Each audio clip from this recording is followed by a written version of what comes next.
Working Cows Podcast, episode 325. This episode is brought to you by Zoetis. Welcome to the podcast that gives producers a platform to discuss and share paradigm-challenging practices. Practices that have increased the effectiveness of their operation and the joy that their families have received from this lifestyle.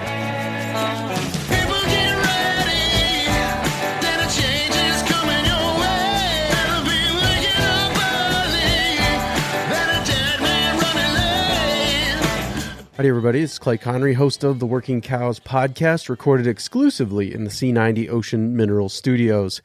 This episode is brought to you by Zoetis. Let's talk about tools for a minute. Take these pliers. There's not much I can do to convince you that pliers are futuristic or revolutionary. Even if I added sound effects and said, Pliers, the future of tool technology. You still wouldn't think of pliers as anything but reliable and dependable. In fact, there's probably one hanging from your belt. Now let's talk about another tool. One that you might think is futuristic, but isn't. Genetic testing for commercial cattle. It's not theoretical technology. It's proven and valuable today. It's a tool that can help you make smarter decisions about selection, breeding, and marketing. Use it to find heifers who have the potential to be more fertile and stay in your herd longer. Use it to help reach your goals faster and with more confidence. Genetic testing is just a tool. Use it to build a better herd. Get started with Zoetis at beefgenetics.com. Very excited to be joined today by Alan Newport.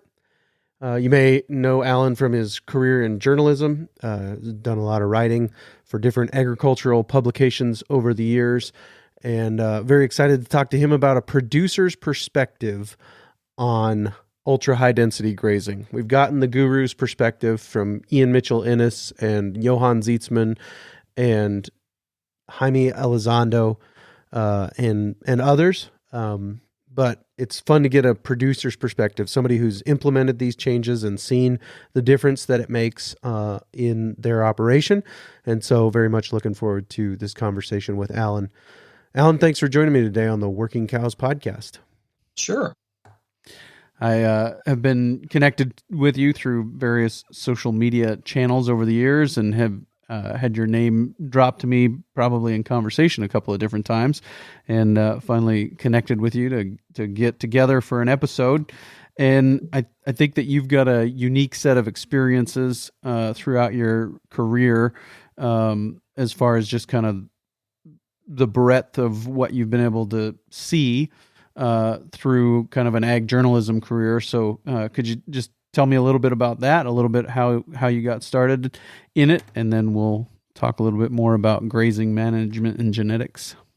I guess it goes back to about the real early 90s, about 1990, 1991, and I got to know some of the people down at the Noble Foundation. And at the time, that was the only place I could find really anywhere. Oh, well, Arkansas and Missouri had a little bit, but anywhere close to me, that was the only place I could find where anybody knew anything about grazing management. And I got to know Charles Griffith and Ariel Dalrymple. Charles is gone now, but Ariel's still around, and they introduced me to tons of other people. And then, of course, they introduced me to other people. And so I started traveling around and looking at that. We were looking for kind of things that could give the biggest bang for the buck to our readers. And so at the small magazine I was working at the time, it was called the Oklahoma Farmer Stockman. And then I think I did some work for Texas Farmer Stockman too. And so the grazing management was kind of where I started. And of course, once you start managing grazing, then you find out your cows aren't efficient. So genetics is the next thing, and not genetics in the classic sense everybody thinks of, but that you've got to change and get truly more efficient cows that are good on rangeland. And so that's kind of how I got started. And it's just, I've stayed in that vein for so much because so many people over the years would tell me so many success stories, and you could go out and walk with them on their ranch and look around. And it's like, I used to go on ranches where it was just a classical ranch and they didn't have the life. There just wasn't the life going on. And I don't know, it was exciting. So I just kept at it. So that's kind of how I got started. you traveled quite a bit doing that and going around and seeing different operations? Yes, I travel pretty much the Great Plains. I mean, that's where most of the cattle are. I mean, I don't want to insult anybody, but that's where most of the cattle are. And so I mostly worked in the Great Plains. That's where I lived. And that was kind of my beat as far as kind of reporter terminology, but that's kind of where I worked. So that's what I did. And I flew out sometimes, and I drove out sometimes, and I was involved with grazing groups. I was in, it was really exciting, and it's just very rewarding to me. But yeah, I traveled all over the central U.S. for sure, and a little bit outside of that. Was in Canada. Went to South Africa one time to see some people there. So I've been around quite a bit of country and seen a lot of different habitat types, ecological types. So it was the principles work, and that was the exciting thing. The principles worked everywhere. You have to massage it and figure out exactly what works on your place. So, were there any aha moments or anything from early on when you started to travel around and rub shoulders with the R.L. Dalrymples and others that kind of stand out? Any of those aha moments from early on in that journey that stand out? Well, yeah, I mean, I was on a guy's place one time, and there's two brothers down in central Oklahoma. They're down by Ringling somewhere, south central part of the state, kind of close to the Red River. And one of them had been there part of the day and said, I got to go back to wherever he was going. And his brother said, well, I'll finish, I can spend whatever time with you. So we went around some more, and they showed me some more of what they were doing and why and everything. And then late in the day, he was, I think he was kneeling down in some grass looking at something. And he was saying, isn't this beautiful? And he said, it's amazing what grass will do when you quit being mean to it. And they had a lot of Bermuda, and of course they treated it with a lot of herbicides over the years, and they quit doing that. They were using cattle to do 90% of everything, and they were really happy about it. That's one that always sticks in my mind. So when you ask that, that's the first one that popped in mind. But like I said earlier, I think one of the things I noticed is just so many people were so much happier with their lifestyles, and they were, and a lot of them were people that had done the holistic management training. And so they'd set goals, and they were reaching for those goals and sometimes rewriting those goals, but they were happy because of that partially, but they had so much life in front of them. The land was coming more alive. A lot of their problems were being solved by management instead of by purchased inputs. And so it was cheaper and more profitable. And the rise in productivity was pretty exciting too. And I just saw that over and over again. So those were big deals. And then I think maybe another thing to me was kind of an aha moment was, it was always frustrating to me that the researchers, the university type researchers and so forth, they were always negative, and it's because of the way they tested things. And so the most exciting thing to me maybe was when Richard Teague from Texas A&M went out and he looked at 3 different ranches in similar habitats, similar soil types, similar rainfall areas, and they quantified 3 different management types and the results of those management types. And that was the first time anybody, as far as I know, anywhere in the world had done that. And it was really exciting. So that was a big deal to me. And I wrote quite a bit on that. We ran that. So that was exciting. And then we're seeing a little more of that now, different kinds of things and bits and pieces. I think another thing that's been really exciting for me is the discovery about mycorrhizal fungi and how that in native grasses, in particular native type grasses, like 90% of grasses are dependent on mycorrhizal fungi, which is probably tied to the mycorrhizal fungi, which makes the forest go. I mean, you look at savannas and how productive they are. And so, you can measure that as a way of looking at life. And that's something I've done here. So anyway, yeah, there's been a bunch, but those were just some that kind of always pop up in my head. Sure. And did you grow up with an agricultural background at all? Well, I'm a generation removed from the farm. I was always around the farm, but I worked some for my aunt and uncle occasionally, but I was always pretty much a generation removed. So I was a back to the farm kid, I guess. Sure. Yeah. You mentioned, the gentleman saying it's amazing what grass will do when you stop being mean to it. One of the great illustrations I have heard of that comes from Roland Cruz, and he says, if we just imagine that this table here has springs under it, and we all sit on that table, those springs are going to compress. And I think that's what management is like in a lot of places. We're just holding it down, and if we get off, it's going to spring back to its original height. And we remove bad management, replace it with good management, or, as you said, stop trying to make up for our management by adding outside inputs. Then we can really see what this land is capable of. Yeah, there's something a lot of people in Missouri used to say to me, which was, I think I get this right, is you can't grow grass with cattle standing on it. The spring example reminded me that. Yeah, I told my dad one time, I said, I think grazing management, a lot of grazing management is more about where you aren't than it is about where you are. Yeah, that's pretty good. And that's pretty good. There's an adage in pastoral ministry. It's probably in other places too, but I heard somebody say one time, "Do for the one what you wish you could do for everyone." And so, with your and you can apply that to pastoralism, managing pastures is do for the 1 acre what you wish you could do for every acre. Right. And so I think those are some principles maybe that can help us think a little bit more differently. Yeah, you're right. And that's good. And that's a big deal to me. I mean, one of the things so I wrote a book once, and I'm probably going to write another one, but I guess I'm not quite ready yet. But one of the things that when I really started this journey, I started looking at the question of what did God mean by dominion? Because I have heard so many people say that it means I can do what I want. I'm given power. And that really wasn't, if you look up the Hebrew word, which I can't ever recall it, and when I do, I can't pronounce it, but you can go look it up on eSword or various places. But dominion really was what God gave the kings, and it meant that you were responsible for taking care of his stuff, his people, his everything. And that was what was given to Adam and Eve in the garden, was caretaking. Right. That's what they were supposed to do, and care for the garden, till it. Some of the old versions of the Bible said, but language changes. Yeah. So that was a big deal to me, was to look that up and say, well, so what really? Yeah, I mean, that was foundational for me. What are we supposed to be doing? And that was the answer I needed. And I was like, okay, I'm in. I'm in with this deal. Yeah. So yeah, stewardship. Exactly. Yeah, and I think that maybe a good place to go and say, well, what does it look like practically?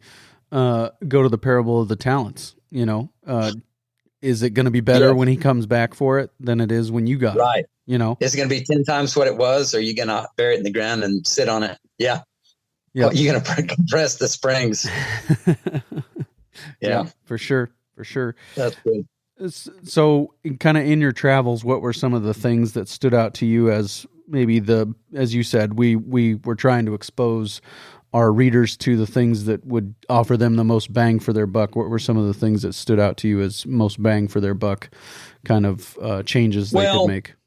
So I guess there's one of the things that's been interesting to me, and I'd like to do a series on this somehow. Maybe I need to do it as video. I don't know. But the progression of what we've understood to be grazing management in this country. And, it started about 1980 when Alan Savory and Stan Parson came here and started teaching. And man, I missed the first 10 years. And so all I have is analogies and stories and things that people passed on to me. But it was pretty wild. And those guys took a lot of heat, and they were right generally, but we've learned so much, and some of just the way we've progressed in our thinking. And, John Phelan is a friend of mine from down in Southwest Oklahoma. And John used to talk about how his dad was always like, okay, you got to be careful with the grass. You got to, it's almost like you got to pet it and baby it, and not John's words, but mine. But that was kind of the idea. And his dad would get on him for stepping on clumps of little blue stem. And he said, I know that's exactly what I ought to be doing. If there's something left, it needs to be broken over, because they die from the inside out, right? Stooling plants, they die from the inside out. So, just how that's changed over time has been really interesting. And that's one of the things I think we've learned is that grass is very resilient, and that take half and leave half was an experiment in a greenhouse, and it doesn't apply to land management. There's I may have mentioned this earlier, but it works everywhere, but you've got nuances. And so if you have kind of a monoculture, you can graze that differently than if you have a polyculture, because let's say you buy into the idea that we're going to take the top third and we're going to take the top half, or whatever number people have chosen at the moment, or somebody chooses. But in a monoculture, you may be able to generally do that because, like Bahia grass in the South. So, well, that's the main thing there. And you can probably kind of top it. They like to top it. They like, cattle like to top leaves. They like the energy and the protein that's there. Some people argue that with me, but if you've got a polyculture, what they're going to do is go around like native range. They're going to go around, they're going to eat what they want, and they're going to leave you the 2/3 that you don't want. Mm. And when you come back around, then they're not going to want it either. And so it's a losing deal. Well, so we have to move on beyond that. So, and this is kind of one of the things that's been really exciting to me. And we don't have much data on this yet. I'm trying to collect some, but so now we're looking at, we found that stock density is a big deal. The more stock density you can get, it gives you more recovery time. It gives you more rest time. You have to have more recovery time. But it seems there's a lot of things that go on there that we don't know. We can't quantify. There's the stuff about the saliva and whether it affects it or not. Yes, it does. No, it doesn't. Yes, it does. No, it doesn't. Hoof action. Yes, it does. No, it doesn't. We know urine and feces has a positive effect. That's the perfect fertilizer. Mm-hmm. And so all those things and maybe more. I don't know. The life in the soil responds in different ways. But anyway, so the higher stock density, I think we've been getting actually some good data. I think in Richard Teague's study that I mentioned, there was some really good data on that, and it's pretty exciting. And so we're moving in that direction. But now I've really become a proponent of what Johann Zietsman. I think you've interviewed Johann. Yeah, a long time ago. Yes, I have. Yeah, I remember that. I interviewed him before I knew what I should interview him about. So if anybody goes back and listens to that interview, you can get him on. Yeah, you can get him on this on WhatsApp. Yeah, yeah, you can. Yeah, Anyway, he's a prince, but he started and Jim Howell. I was looking for the book. Yep. Jim Howell wrote a book called. I was looking at my bookshelf because I was blank. For the Love of Land. Yep. And in the back of it, I was telling somebody the other day, I said, I need to go back and read some of those case studies. But Johann Zietsman was one of his case studies. At the time, Johann he lived in Zimbabwe, and he was doing very, very high stock density, ultra high stock density, 500,000 of 1 million pounds per acre or more. Of course, they're kilograms per hectare, which my mind just can't do that. But anyway. I have to convert it to be able to think through it, but very high stock density and non-selective grazing. So they were taking the majority of it off. So everything either gets trampled or, better yet, bitten off. And so everything or nearly everything gets hit. And so nearly everything gets the same treatment. Well, that changes a lot. Grass responds really well to that. And brushier species, if they get hit hard enough, don't respond well. Plus, the species that you're trying to propagate, the tall grasses, for example, and tall grass species, they respond really well to that. And we think that's kind of what happened with the bison at least some times of the year. So that's been really exciting to me. And I'm kind of ranting, but I'm afraid I'm losing the train of thought on what you asked me. But that's something that. And that's what I've been doing the last 5 years now. I'm in my 5th year of doing that. And the areas where I've got some good native seed in the seed bank are exciting. They're astounding. Mm. And the areas of the farm that were tilled, they're slow and it's frustrating. Mm-hmm. But anyway, the response from the good species, the species I want, has been really exciting. So that's kind of something that I've been doing, where I'm going and what I've seen in progression from where we used to be. Sure. It's a lot more time consuming. I mean, if I've got a little operation, and if I had a big operation, it'd be much more profitable. But there are people with really big operations doing this, and they're really excited about it. People all over the world. I'm on some discussion groups with them, and it's fun to talk to them and listen to them visit. And it's funny how you run into some of the same problems. One of the problems I have is I graze year round, and I'm in north central Oklahoma, right up on the Kansas border. And so, we don't get the winters we used to, but we still get winter, and it's long. But so I graze all year, but the worst time of year for me, I love grazing in the winter, other than I'm getting old and my hands hurt. I'm getting arthritic, But late in the winter, those cows get so grouchy, and they don't want that brown standing forage. And yet that's the majority of what I have to offer them. It's got green in it. But they'll almost go around, and they're used to being grazed pretty hard most of the time, but they want to go around and pick those green stems off and not eat anything else. And it drives me crazy. And I think last year I decided I've got to up my protein at that time. I've got to try giving them more protein instead of trying to hold it back from them, because if they've got the protein, they'll eat straw. You can feed enough protein that they can get something out of straw, right? So anyway, and then a couple other people on the discussion group have discussed that recently. The guy over in Arkansas that grazes southwestern Arkansas, he struggles with some of the same issues, but he said they feed more protein. And I said, all right, that's what I was thinking. And then I've talked to a couple other guys recently, and they said, well, you can also try a little bit of salt sprayed on it. And the other guy said, what about a little molasses? And I said, those are all cheap.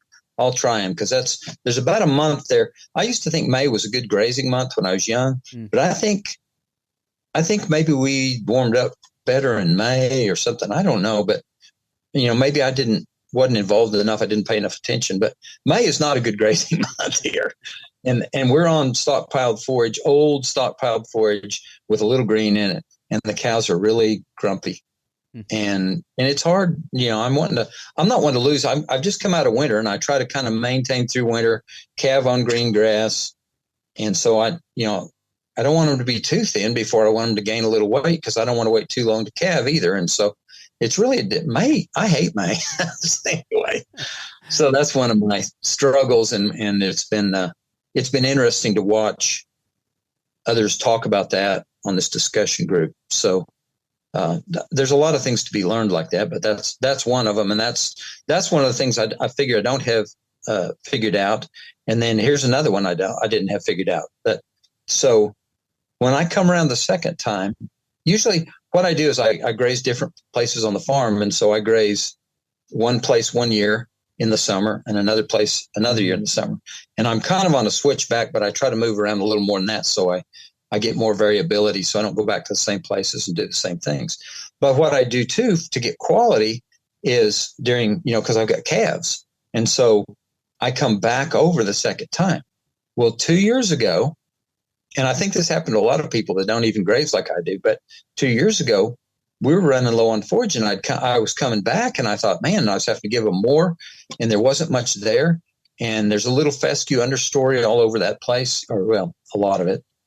And so I was like, they're not eating it. Of course, fescue's bitter, and it was just a struggle all summer. Well, so last summer, drought year number 2, I said, all right, I'm going to keep hay out. I'm not much of a hay guy, but I have hay, use it for my calves. Sometimes I feed it to the cows if I choose to.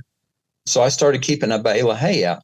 And some days, I think the days that I didn't allow them enough, or, sometimes you can't figure out what makes cows, but some days some hay, and they just looked better, and they did better, and they of course they conceived better. Everything was better. But I think that was a lesson for me, is that I should have done that the year before. I also needed to go ahead probably and leave that and feed protein. I needed to move on into that grass that was getting over mature, because I was just out. I mean, we're in a drought, and of course last year was worse.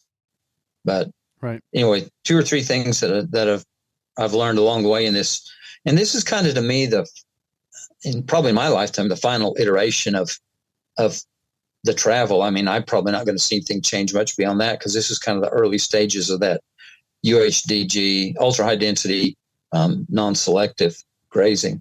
And that's kind of where, I mean, I don't know where we go from there. Let's take a quick break and hear a word from our sponsor today, Zoetis. I'm holding something in my hands. Hint, it's a tool.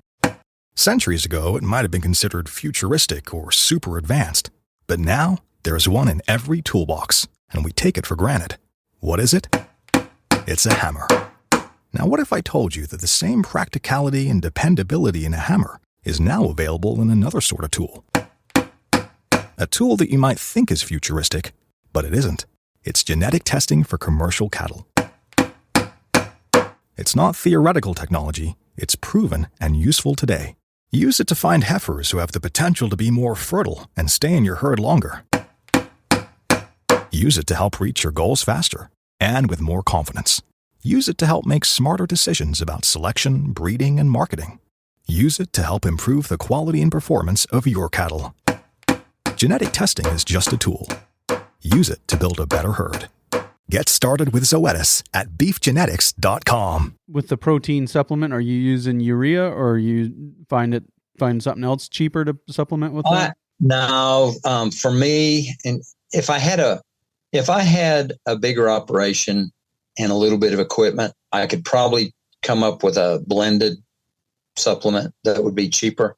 But I tend to use a 38% range cube. It's the cheapest protein I can buy that I can handle at the least cost. A lot of people are on here feeding range cubes. A lot of people all over the Southern Plains feed range cubes, and a lot of them feed 20s, which I don't get. I want the most protein. If I could buy 80%, I'd buy 80% if it was priced right. I need protein. I've got lots of forage. I need protein. Yep. And so that's what I use. But I do use a urea blend supplement, kind of like the Aussies do and some of the Africans. And I'm not using it right now, but it's a urea, salt, got a little bit of soybean meal, so you get a little bypass protein. It's got a buffer. I'm trying to think what else. I hadn't blended it for a while, and suddenly I'm blank. Usually I could tell you off the top of my head. It has to have a little sulfur, because urea as a protein source, I call it fake protein, but they come up short on somehow in metabolizing. They come up a little short on sulfur, so I add a little sulfur to it. And there's something else I'm blank on. Sure. But anyway, so I've got a blend on that, and it seems to be pretty good. But they can only get so much. I've had people ask this so many times. They can only get so much, even in a feedlot ration. They can only get so much protein from urea. And so on pasture, it's worse, because you've got technically lower quality, less available energy. I used to call it low energy. That's not true. We got tons of energy, light a fire to it and see, right. But it's not available. And so, but I do use some urea most of the time. It's kind of something they can go get, and I keep it covered. That's to me a big thing. I lost a cow one time, and it's because it had rained, and she wasn't very far from me. She went over, took a drink or licked some, and went and died. And I was like, all right, no more open containers. So I use one with a cover, and they reach in it. They do fine. Sure. And I do that with my mineral salt. Most people do. So anyway, I've looked back on that and thought, wow, that was $1,000 stupid mistake. But yeah, it's not. That would be more than that, wouldn't it? No, It would be, yes. Yeah, I have a friend who said when you're building a house, it's easy to spend $5,000 in a day. So cows are kind of the same way. It's easy to make $1,000 mistake. Too easy to do that. Yeah, indeed. Yep. So is there a certain time of the year that you're using the urea over another, or is it just? Well, more like on most years. Again, this year I just haven't. It's a long story I won't even get into. But my cows aren't out at the farm where I lease. I've got a cousin who wasn't using all his grass, so just take them out there. So that's the short story. So my whole management this summer has been, I ran out of water on April 1st, and I was like, I had plenty of grass, but I ran out of water, and I've been destalking a little bit for 3 years. This year I'm trying to start building up heifers. Last year I kept heifers more than normal. This year I'm keeping. Late summer they'd start eating more, and then off and on through the year And, it's a little bit of a cheater and it helped you a little bit. And then I try to use the actual protein most of the time. And as I was describing a minute ago, I think I'm going to be feeding even a little more. Like this summer, I'm using some protein when I normally wouldn't because I'm in old forage. When I say old, there's a lot of last year's forage down under there that I'm using. But so yeah, you're talking about the ultra high density grazing. How did you get started on that? What was kind of the first step that you took down that path?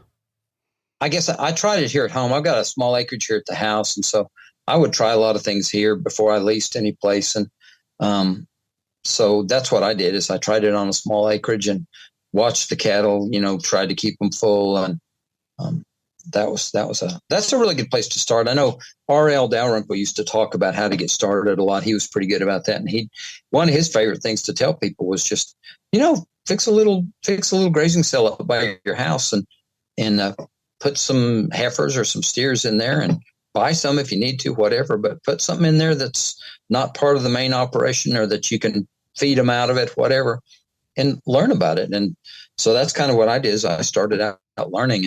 And once I'd done some of it, then I thought I can do this. Well, you can, but you're going to still have some boo-boos like I was describing.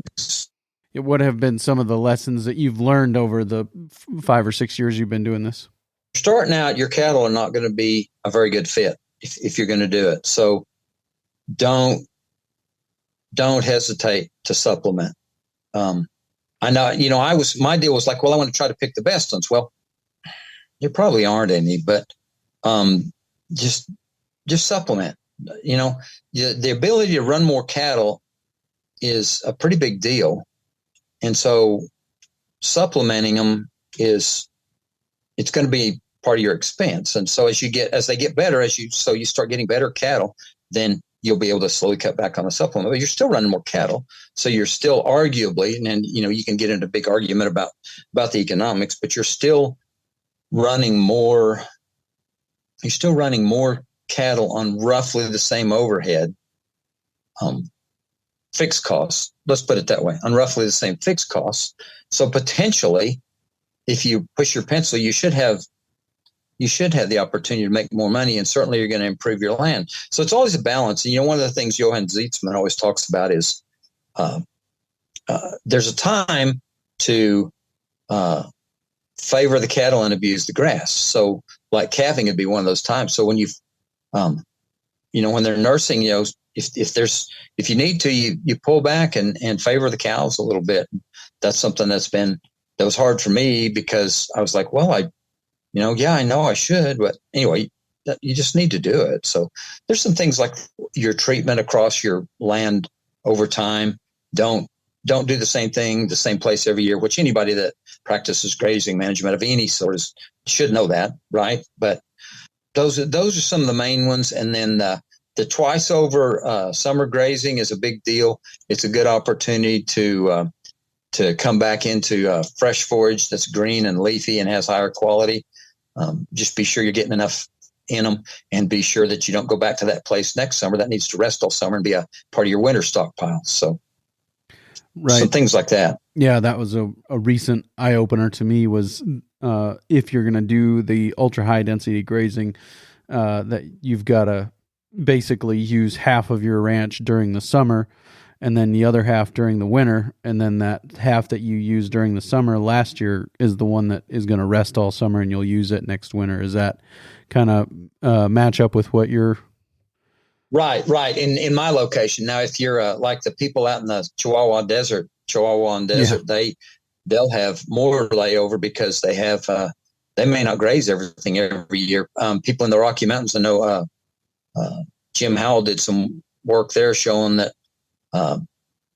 grazing every other year on those cool season high mountain pastures, that he actually was more profitable and still had comparable gains to on every other year grazing. So it depends on where you are, but yeah, it's you've got to figure out what's going to work there for your situation, and you got to give it's always adequate recovery time. I mean, that's kind of the big deal. Is always adequate recovery time for your habitat type. Yeah.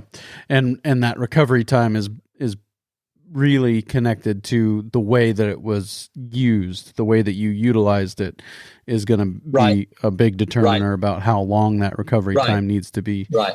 Well, and I've long said that I believe that, and some, lots of people probably argue with me, but I'm going to go and say what I think. But I've long believed that, like on the native grasses, you shouldn't graze twice through a stand of really good native grass every summer.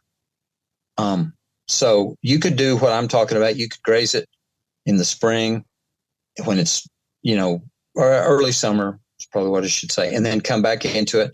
But then, it needs to rest. Native grass, of course, being when I'm talking warm season, typically native grass, tall grasses. And then you'd need to not come back the next year on that place and winter there, or not get into that till next fall. I think that there's something tied to setting seed that it's not setting seed, I don't think, but I think there's a maturity issue that they need to complete that seed setting or something. It's about setting roots. I think it's about their interaction with the soil and keeping that all hooked up somehow. I don't know what it is, but I always think of it that way, is that they need to set seed, pretty good seed set every other year, probably. And, like I said, some people would argue with me, but that's kind of what I think. Yeah, no, I think and I don't really have any tangible experience.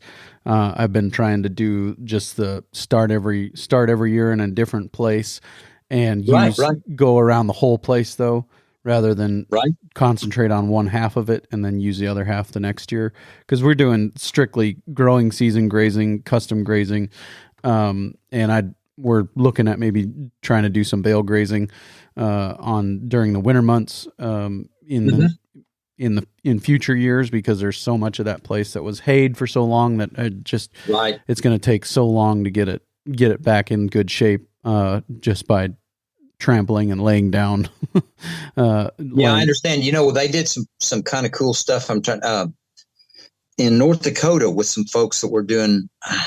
I'm pretty sure it's in my files. I'll try to find it, but I can't talk about it off the top of my head, except to tell you that what you're talking about, they had hayed a lot, and then so they started feeding hay back on those hay meadows using hay bales for some shelter, and then they'd feed off those sheltering hay bale stacks, and then they'd move on, and their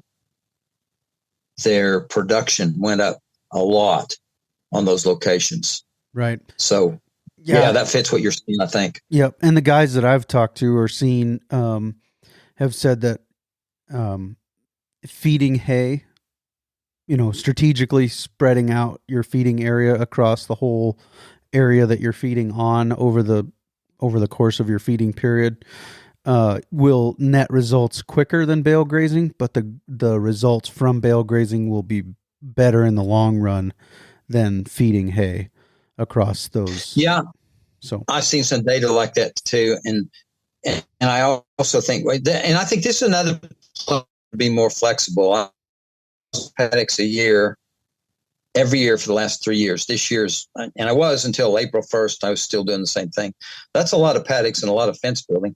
And so last year I was like, all right, so I'm going to start taking the weekends off. I'm going to set it up. I've got timers. I'm going to set them up, and I'm going to do fresh hay fresh grass in the morning on Saturday and Sunday. And then Sunday night I'll go out and I'll start over. Okay. So that's what I was going to do. And then we got into a drought, and of course, I wasn't going to let up then anyway. So I think that, flexibility and the hay handling and hay feeding is what got me thinking about this. So like if another point is if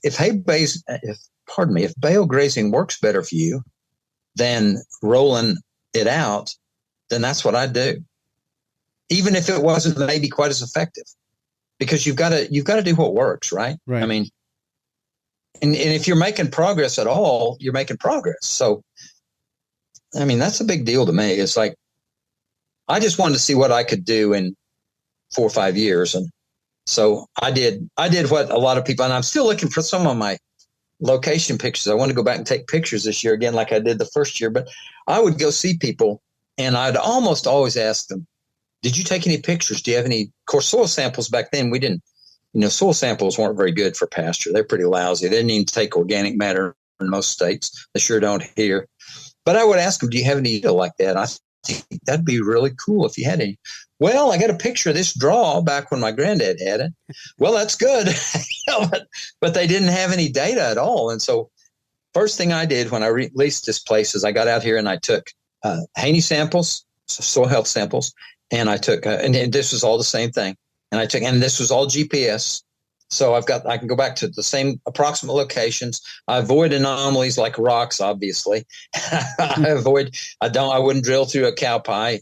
Their urine spot, who cares? I mean, but I try to avoid any kind of a weird anomaly when I go back, because I can't hit the exact, spot without staking it. And I was like, I don't need to hit the exact spot. So anyway, I've got 20 soil sample locations about in the pasture, and then I've got 10. My control group is my hay meadow, because it's the same thing. At least as long as I've been alive, it gets hayed sometime in July typically, and that's that. So nothing ever changes. So that's my soil sample. That's my control group. Right.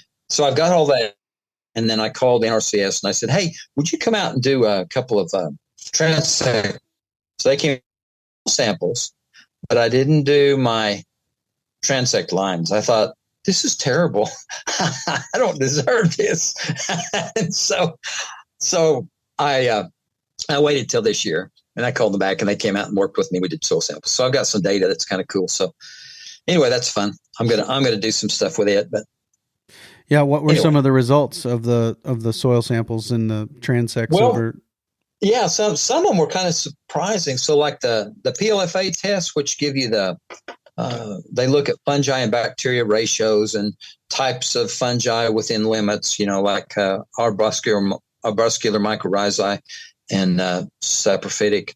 Well, my arbuscular mycorrhiza fungi in the pasture went up tenfold. I was like, that's pretty exciting.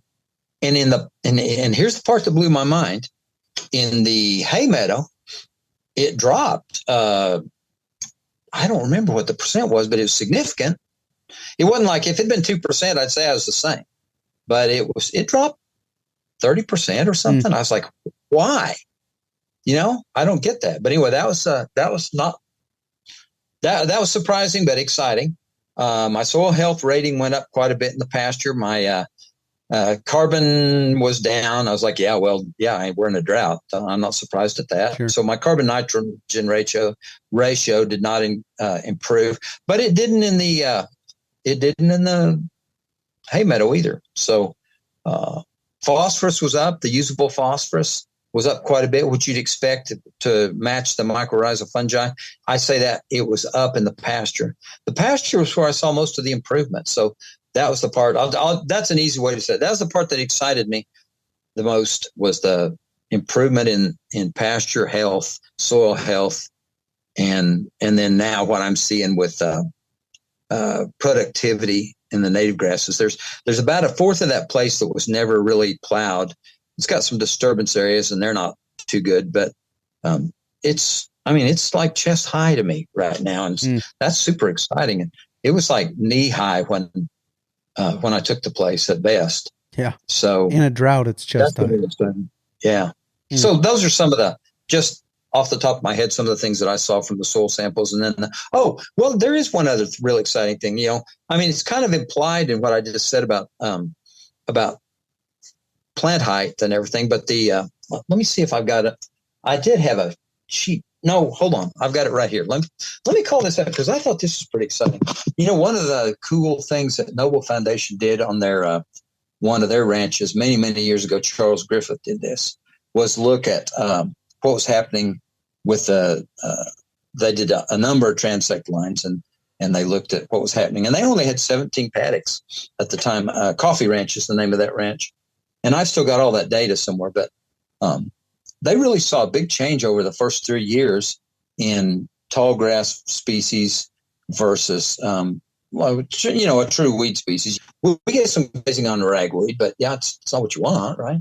there's a big change in the pasture. I've got the hair data in front of me, but there's a big change in the pasture species composition, big change. So like my number one in the northeast transect, which is where the really good grass is, still my number one plant species by weight would have been ragweed, just common or western ragweed. And it was like at 38%. Well, now Big Blue and Indian, I believe, was the combination that's on the guy didn't bring enough charts, so he combined some things. He didn't bring enough paperwork. But anyway, so it's way up, way up. I was really excited about that. So that's just one example. And so, yeah, I've seen some really cool data in addition to what I'm seeing. Because I can go around and say, well, I'm seeing a lot more. I'm seeing lead plant come in. I'm seeing Maximilian sunflower come in. I'm seeing more Eastern Gamma. I'm seeing more Big Blue and Indian grass in places where it didn't used to be. I'm seeing Prairie Blazing Star and lots of cool things coming up that, yeah, I never saw in my whole life, I don't think. I mean, I didn't know plants when I was a kid, but I ran around that place and none of that was in there, So I can see all that, but I didn't have any data. So anyway, so I'm excited to have that data because, like I said, I would always ask people and they're like, well, no. And then they'd cite the information that I've been citing just now. And well, that's great. I appreciate it. And I'd write it down. So, but anyway, I have some actual observational / scientific objective data, or I guess it's objective. Sure. Yeah. Well, apparently I was ready for it today or something because I've been doing this podcast for almost 6 years now. Been hearing about mycorrhizal fungi for a long time. But today I'd never heard the word arbuscular until today, and you're the second person to bring it up today. So, yeah, it has to do with the way they attach to the inside the roots of the plant. I don't fully understand. Sure, I probably should, as a wordsmith, I probably should have looked up the arbuscular, the roots of the word, and then I could say, oh, well, it means such and such. Anyway. Yeah, no, it was just interesting. So have you had to or seen much in the way of culling, or did you overcome the need to cull by supplementing so that they could get over the hump from a stockmanship perspective, or how has the ultra high density grazing played into the actual herd composition? Yeah, well, it's kind of a yes on everything you said. So as I said, I don't feel like I supplemented enough early on, and I'm supplementing a lot more now, even though I've gotten rid of a lot of the junk. Well, the drought, droughts always make you clean up the mess, right? And so I've cleaned up a lot of the mess. And so the last two that I would always call them fly bait, I'd go out, you're just fly bait. They'd be under stress. It was hot. They're Angus. They'd be under stress. It was hot. They're nursing a calf, surely giving too much milk. And I was like, yeah, and then I couldn't get enough weight on them in the fall and they'd be late. And I was like, the last two of those, I got rid of them this year. Called a lot, and I've called a lot in these 3 years of drought. And then I didn't call much this year because I'd have done it all. I called a little bit, but I called a lot, and I'm finally starting to get some heifers having calves, and they're really nice. I'm using some Mashona. I just bought another half Mashona bull, and I'm very, very, very high on Mashona genetics for cleaning up the mess that we've got here in this country. And they're just super animals, and they're, and there's a lot of secondary benefits. I mean, besides the calves are healthy and everything, they just, one of the things this summer I've noticed, they're always this way, but this summer in particular, I've noticed the calves stay inside the fence with their mamas, the electric fence, stay inside the fence almost all the time. But they're always close. I mean, since I started having Mashona calves, they're always close by. They may dodge in and out of the fence and back grazing a little bit, and creep graze, like calves do. But man, they're always close to their mamas, and they can have an English mama or British and continental cross mama, and they're just right there. They just stay close, and that's really nice. I mean, now when they're a baby, you got to watch for them because they still hide them in the grass. Right? That's universal, but boy, once they get up and they're out grazing, they're just part of the herd, and that's really fun. So, Yep. So the lesson learned here is that the good thing about drought is it puts you in just foul enough of a mood to cull the animals you probably should have culled years ago anyways. You're really right. Yes. So everything that you've been going, I just need to try to feed her and get her next year. I need that calf. You're like, you're out of here. Yeah, exactly. Yep. And I don't care if it hurts me financially. I'm done. You got to leave. Yep. You're leaving. Yep. It's like I guess it's kind of like a divorce. You're out of here. So anyway. Well, it probably doesn't hurt you financially. It's probably more like getting up off the table and letting that I think it spring is. come up. Yeah. I think you're right. Yeah. So, well, we spent the whole hour on the grazing management. We'll just have to talk genetics another time. We'll just have to get together another time. Oh, that'd be fun. Yeah, we'll do it. Yeah, but anything else that you want to talk about or that we missed as far as this kind of grazing management introduction? No, I mean it's not that hard to do if you want to do it. There's people that'll help. I try to be available to people. It's always interesting to me. I meet people in town. I was gone from here for 30 years, I guess. I left home and didn't come back for probably 30 years. I don't know, it might have been longer, but long time. So I kind of skipped a generation. And then, of course, some people died, some people left and everything. But every once in a while, I'll run across somebody and, Alan Newport. Oh, you're the guy that does the grazing thing out there. I'm like, yeah, that's me.